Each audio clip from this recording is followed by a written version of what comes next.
Microphone's been off. Good afternoon, everybody. It's been I don't even know what to call it. It's been a very eye-opening day in this city. It's been bad.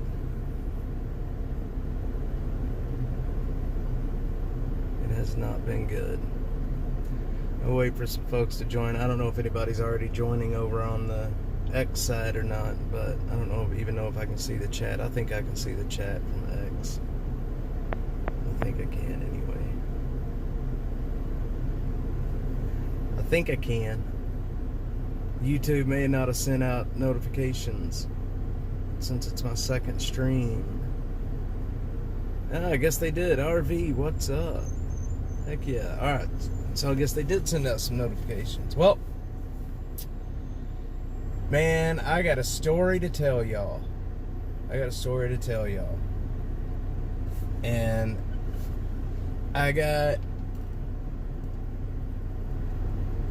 so there's homeless people, like your crackheads off in the woods over there. And then there's people that are in like crisis that need help. You know what I mean?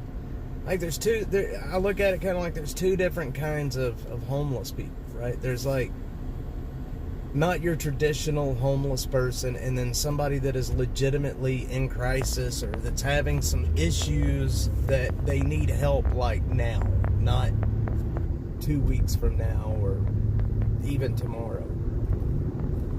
And I got involved in a situation today with a young woman, very young woman, very timid, kind of like a feral cat in a way.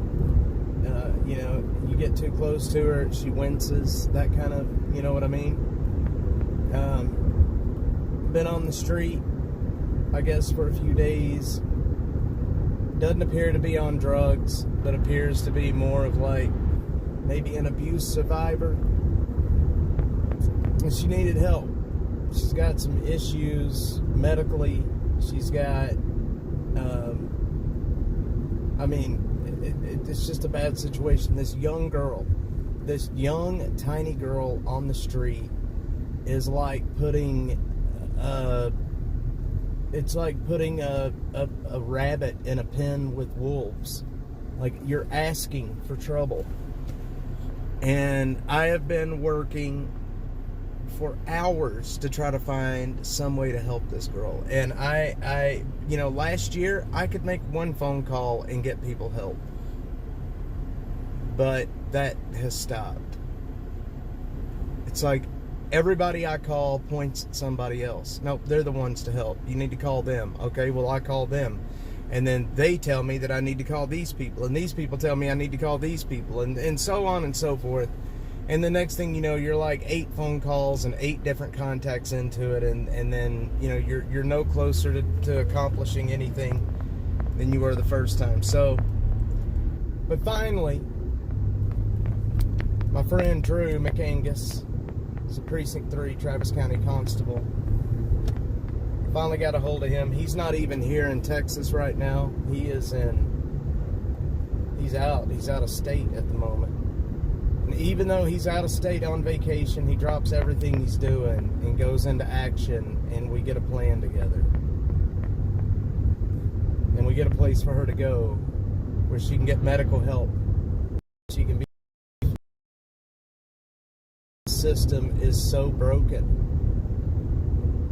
10 phone calls came. I just, it's like this system of, we spend $500 million a year on homelessness, and the most vulnerable of the homeless community can't get anyone to say boo. And so I don't know, because it's late in the day now, and this is a women's shelter that I'm dealing with. I don't know if we're going to be able to get her in today. They stopped taking people at 3 o'clock in the afternoon, and obviously it's well past that. And so I may have to put her in a hotel tonight. And if I have to, that's fine. That's fine. I'm not going to let her stay out on the streets, man. I'm not sure what that means. But anyway, this city's just a freaking nightmare, man. You know, last year I could make one phone call and get help within 30 minutes for people. And now that's just stopped. We've got this new homeless strategy officer that's running things, and they're not very proactive, and they just don't give a shit. They just want to route all of those millions and millions of dollars to the nonprofits so they can all point at each other and say, oh, it's their problem, it's their problem, it's their problem. And, man, it's sad. This poor little girl could not get anybody to step up and help her. This has been like an all-day effort.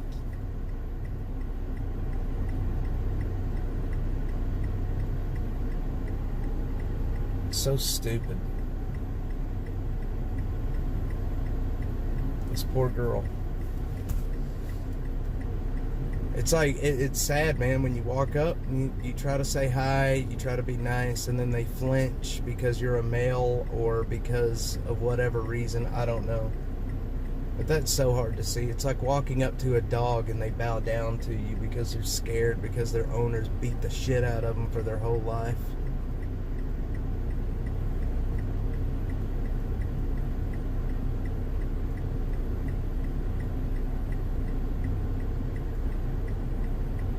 So stupid, man.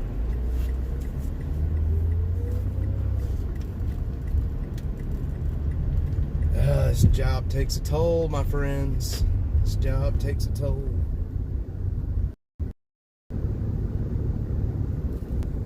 Nobody cares. You know, it's like nobody gives a shit. It's like everybody, you know, especially, you know, I get it's not that nobody. It's not that it's nobody that cares. A lot of people care. But the people that are supposed to care, the people that are making the millions to care, don't care. That's the problem. It's the people that should be stepping up and saying, hey, let's get this fixed. They don't care. Oh, yeah, it's not our problem. But we found a place for her to go. I'm waiting to find out if it's going to be, I'm going to be able to take her there today, or if for some reason we have to wait until morning. We may end up having to wait till morning. But thankfully Drew is a law enforcement officer, because to get somebody into that shelter you have to have a referral from law enforcement on occasion, and you know, to get them to act very quickly. So thank goodness he's a cop and he can make that referral.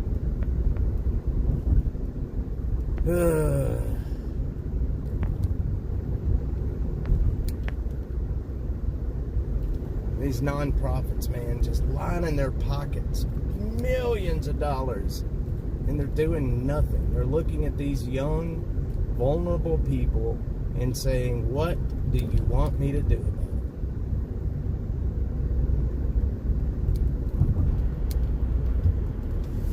it? It's sad, man, that the only group in this city that would help this young woman is us. And we're the most hated people in this city when it comes to homelessness. But yet we're the only ones that would step up and put our neck out and try to do anything for her. But yet all these other nonprofits making millions of dollars to do this job, and they won't do shit. And I'm a little bit pissed. I'm a little bit pissed.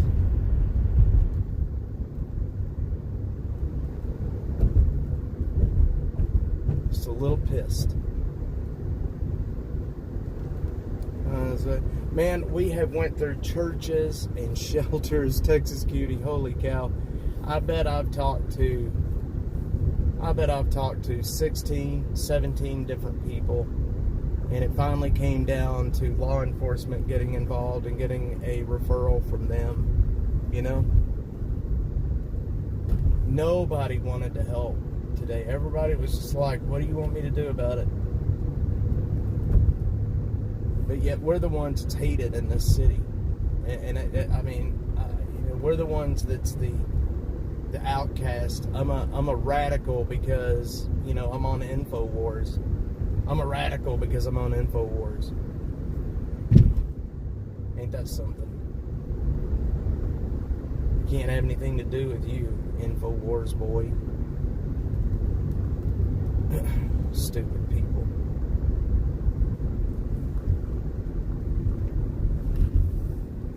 I don't know what's gonna happen.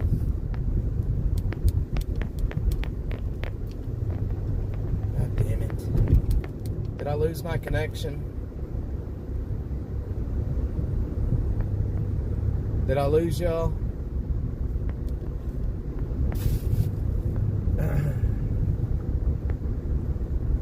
Did y'all hear my rant, my InfoWars rant? I'm sorry. But I'm serious, it's true, man. It is true. These people, you know, they just don't care, man. And they're the ones making the millions that are, you know, they're the ones that's supposed to be caring. But they don't give a shit. Pardon my language, but they don't care. You know, we're out here, you know, just basically scraping by, begging for change, trying to survive day to day. These people are just eating big, millions of dollars, and they don't care. And we're over here basically just, you know, I don't know, man. I'm sorry, y'all. I'm a little defeated today.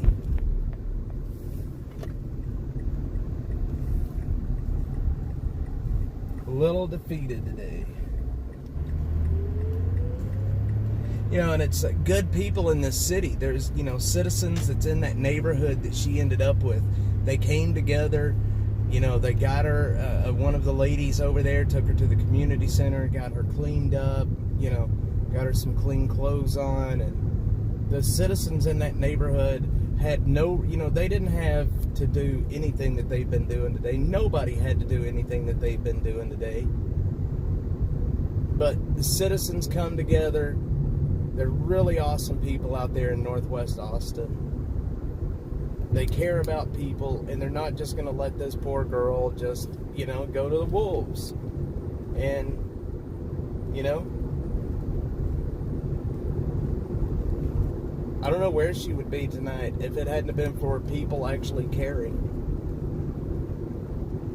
But see, and here's the other problem with this whole thing is when you get too emotionally involved in these instances, because there is just so much of this out there. Like I get so like emotionally involved in these like things, these people's lives. It is so draining, and it happens over and over. And you know what I mean? Like it's not good to get that emotionally involved with people that may have so many, like, they have so many like issues, you know what I mean? And it's hard to get that emotionally involved. I just don't. You know, if you look at this girl, Texas Cutie, thank you. Yeah, you know, if you look on my Twitter, which I'm live on Twitter right now, you will see this girl. I put a picture up there of her. I blurred her face out, and I wanted the city to look at that girl because they failed her. Speaking of eating, tomorrow's family payday, found a jar. Heck yeah, Alfredo's good stuff. Nanner knows. Yes. Texas Cutie. So, man, Texas Cutie is one of these people. Like, this is what I'm talking about. Texas Cutie, like, she doesn't even live here. It's citizens coming together and doing the job that the government's supposed to be doing. That's what I'm talking about, man. If you could see the citizens in Northwest Austin that came out of their houses and spent their day working with this girl to try to get her, it's citizens coming together and doing the job that we already pay the government to do. $500 billion put into this machine, and one female can't even get somebody to care enough to even ask what's going on. You know what I mean? It's citizens that come together and do this job. I'm convinced that if these NGOs disappeared tomorrow and you put like a group of citizens in place to run this, like maybe a committee of taxpayers, I think it would probably be ran much better than what it is right now, to be quite honest.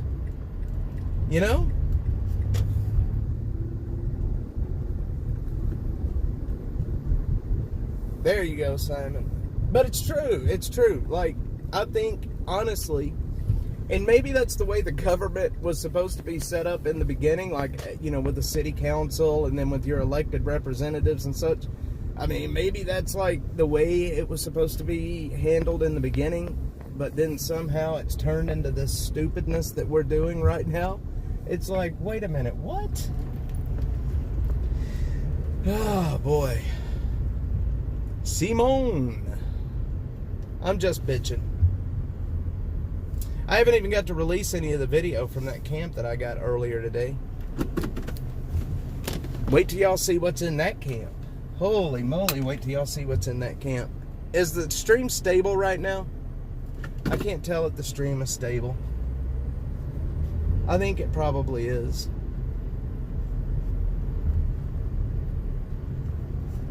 I think so. I hope so. I'm in Round Rock right now, by the way. Oh, my back. Did I lose connection? Okay, alright, I'm here. Alright. Cool. Sorry, y'all. Usually Streamlabs, it has a screen where I can see the health of the stream. Like, I can see what we're streaming, how many packets are going out, but for some reason they have taken that away. And so I can't see the health of the stream.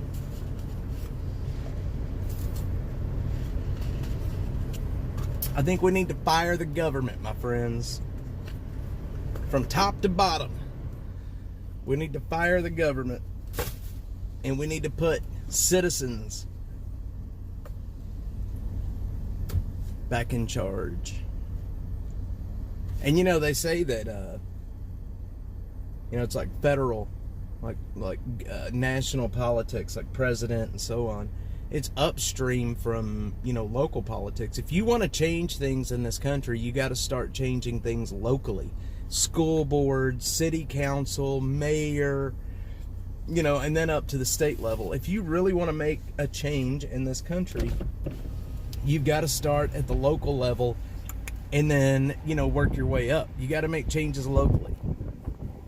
And that's one thing that we're going to be working on here in the next, little bit, is how we can affect the elections coming up. Not how we can affect the elections, because that's going to get me in trouble.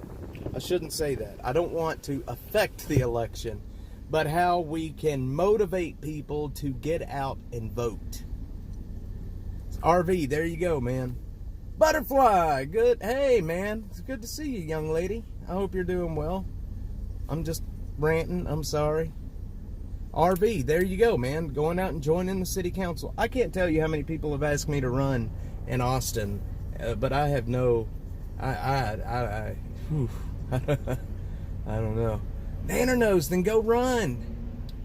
Get out and do it. Hello, Austin, Texas. Hello, Butterfly. I haven't seen you in a while. How's school going for you? Man, you're almost out of school. It just seems like yesterday that we were starting. You were starting school. Now you're about to end school. RV. Well, man, you stood up and did your civic duties, man.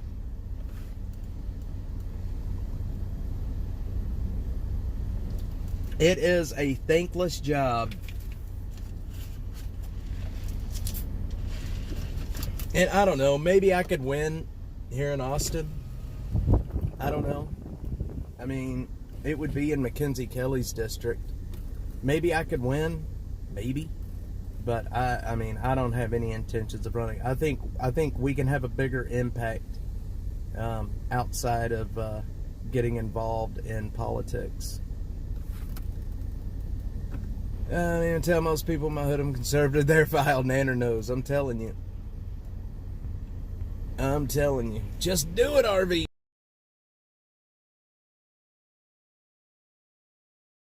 Well, it may come down to it, but I don't think so. I think we're having a bigger impact away from, you get elected to office, then you're going to be muzzled. I can't say what I want to say.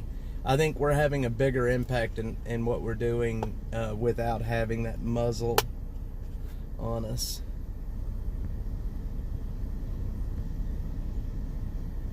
Know what I mean? Not enough hours in the day, butterfly says not enough hours in a day. Yeah.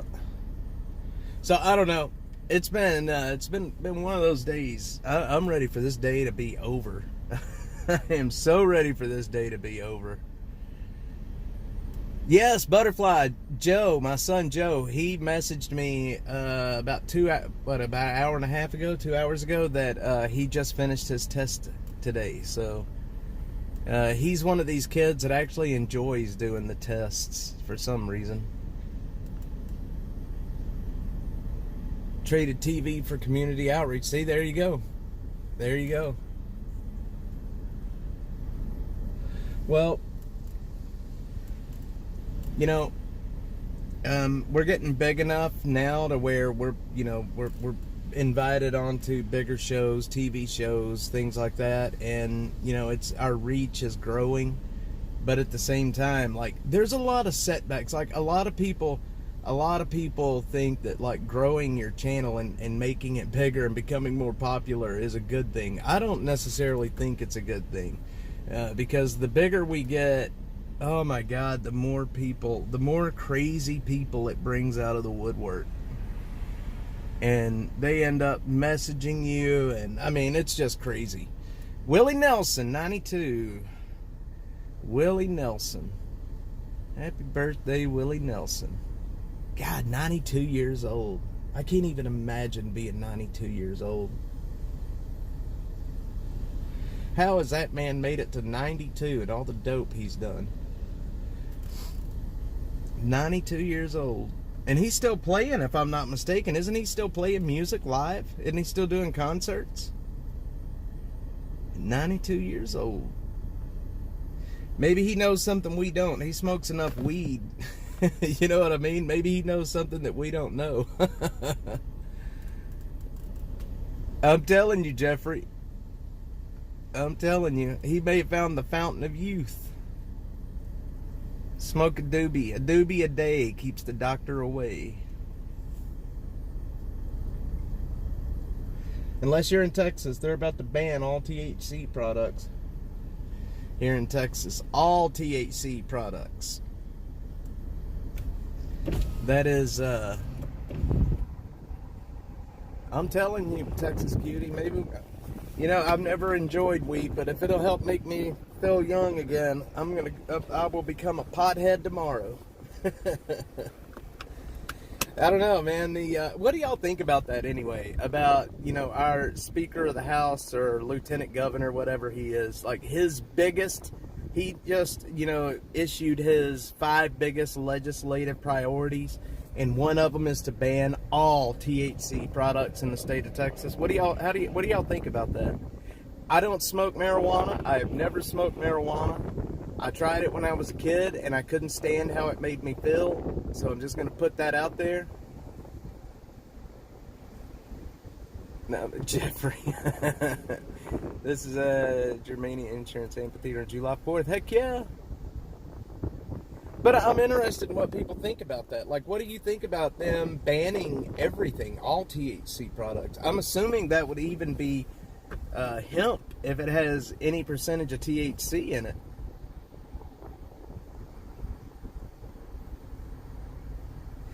But I've been hearing a lot of people talk about there's a lot more studies coming out where it's been like long-term studies on the effects, like effects that are, you know, that like the way marijuana will affect your body and your brain in the long term. And I've heard that some of the studies are showing that it really messes with your brain in the long term. I think you should too, Texas Cutie, to be honest. Like school choice. I haven't even been keeping up with what's happening with school choice right now. Heck yeah, Jeffrey.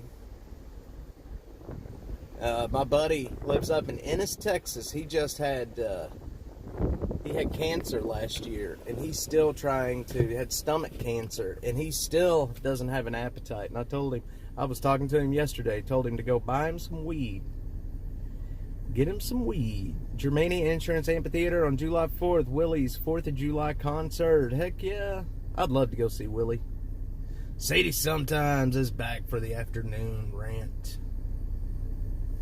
Good old Sadie Sometimes. It's just crazy, man. This whole city is just backwards. Backwards. I'm telling you, it's backwards. This whole city is backwards. But I do appreciate you guys coming on and listening to me bump my gums for a little bit. Jeffrey's got an animal problem. we got ooh, look, my hat looks good on the screen.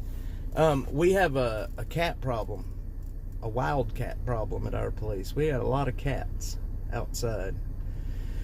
3 spine surgeries, and it keeps me off the prescription meds. Opioids are not an option for a chronic condition. It is for some people. And then they get all jacked up on that stuff, and that opens up. Now you've got an addiction and a back problem. Jeffrey's got the dog problem. Well, the thing is, my wife loves these cats, and she can't stand to see these cats. You know, she can't stand to see them hungry. So she has made the mistake of feeding them. And you know what happens? Yeah, Butterfly, we've got a whole horde of them outside running around. But they do keep the rodents away.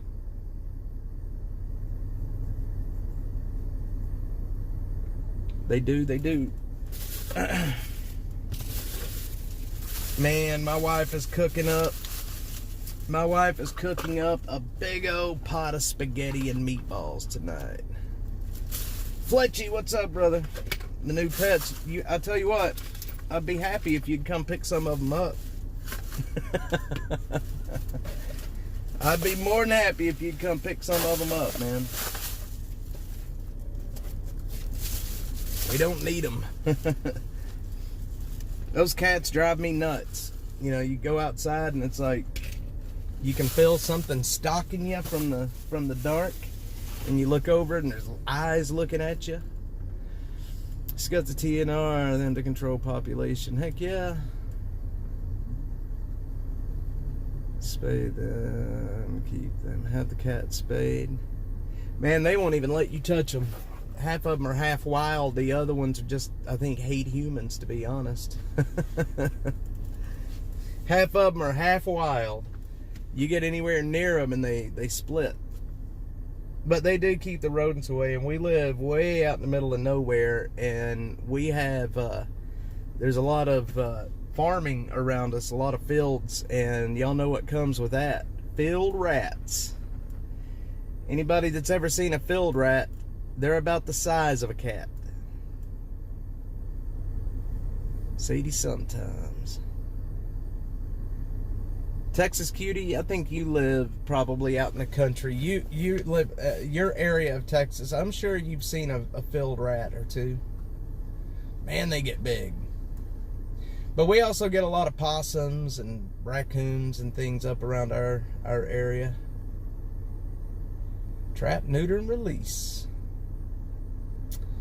We get, you know, there's a turkey on our property. Just sent 1,000 plus stray animal vet visits for animals thrown out on live traps are the only way to catch them. Heck yeah, holy cow, that's a lot of money. Stray animal vet visits. Well, you know what?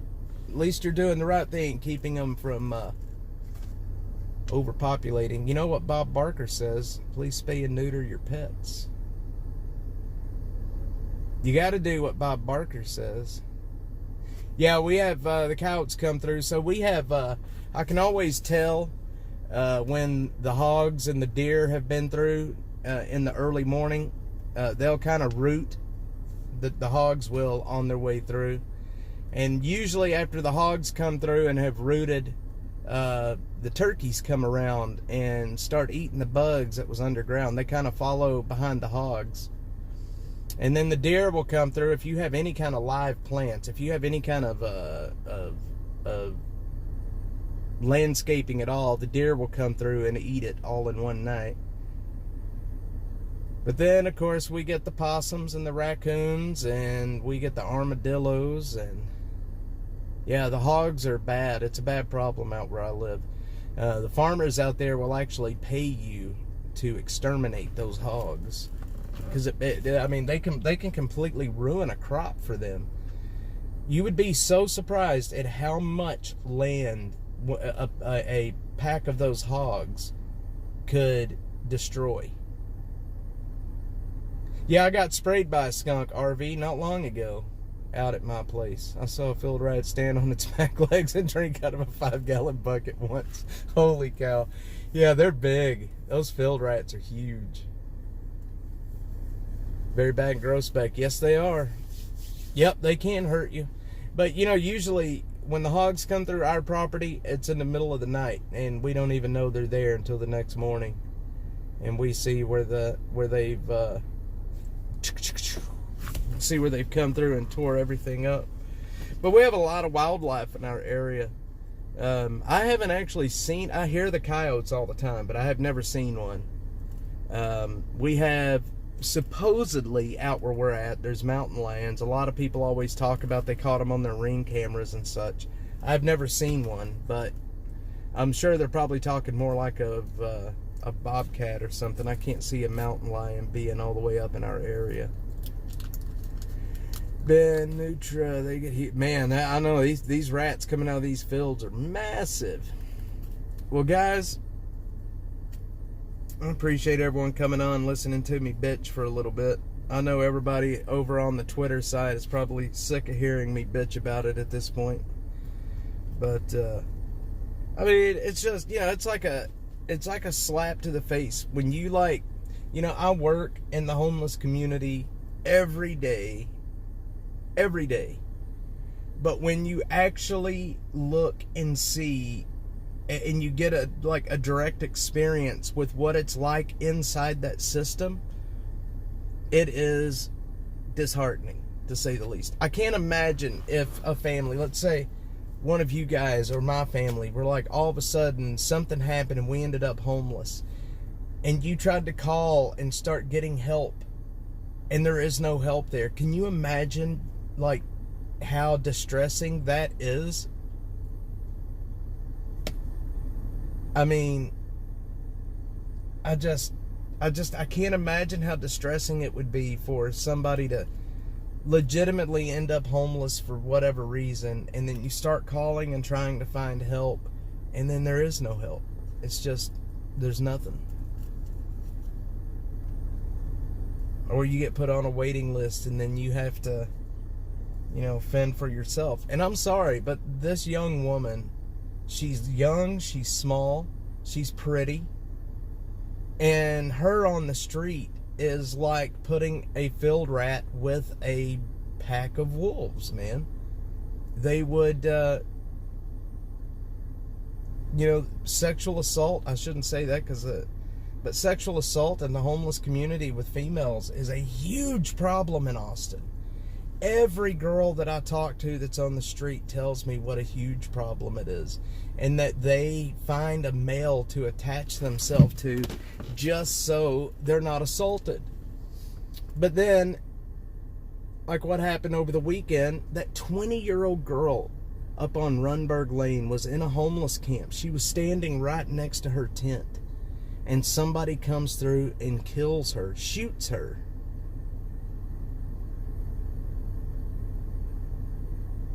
I mean, why? Why shoot that 20-year-old young woman?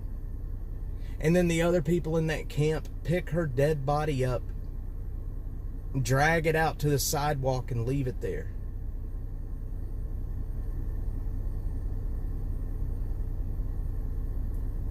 Saw a young blonde girl in front of the store. And you know what? It's those kind of people. It's like I always ask. You know, you can usually tell if they're homeless. You can usually tell. And I always try to check on people, especially the females. Christine, I agree. I agree. But in the homeless community, it's getting much worse right now. And it's because there's absolutely no enforcement. Females are scared to call the cops if they've been assaulted.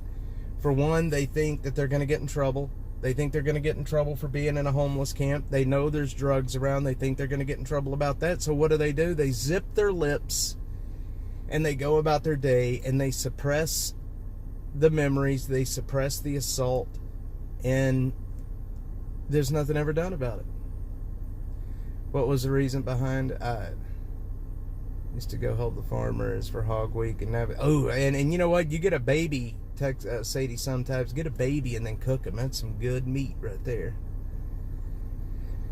It was because it was a college. I don't know why. I don't know what the reason is, to be honest. But ever since I've worked in the homeless community and worked the streets, I mean, it's a known problem. Anybody that's paying attention down here knows it's a problem. Anybody that's plugged into this city anyway, I mean, they know it's a problem. Sadie, I do too. We're trying our best, but you know, you can, what do they say? You can lead a horse to water, but you can't make them drink. We can, you know, I don't think I would be able to live with myself if we didn't do everything that we could do, you know? So, footballs on the smoker, heck yeah.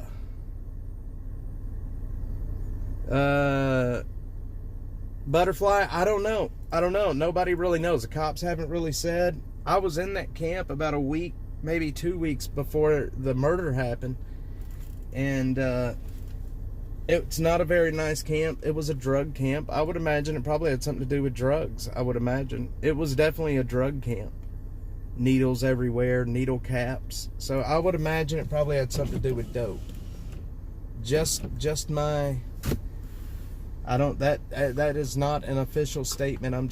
That's just my opinion, is I think it might have had something to do with dope. Footballs are on the smoker. Anyway, guys, I got to run inside. Love y'all. Thanks everybody for jumping on, saying hi. I will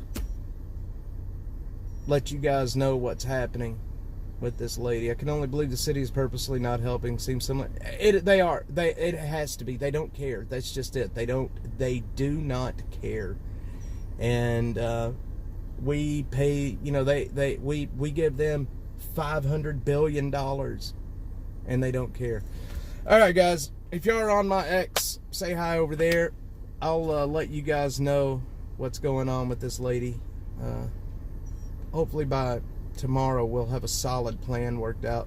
May have to put her in a hotel tonight. I haven't heard from I haven't gotten a call back yet, so we may have to put her in a hotel tonight and get her in the shelter tomorrow morning. But either way, we've got her a place to stay. It's just a matter of getting her in there. All right, guys, love y'all. Talk to y'all soon.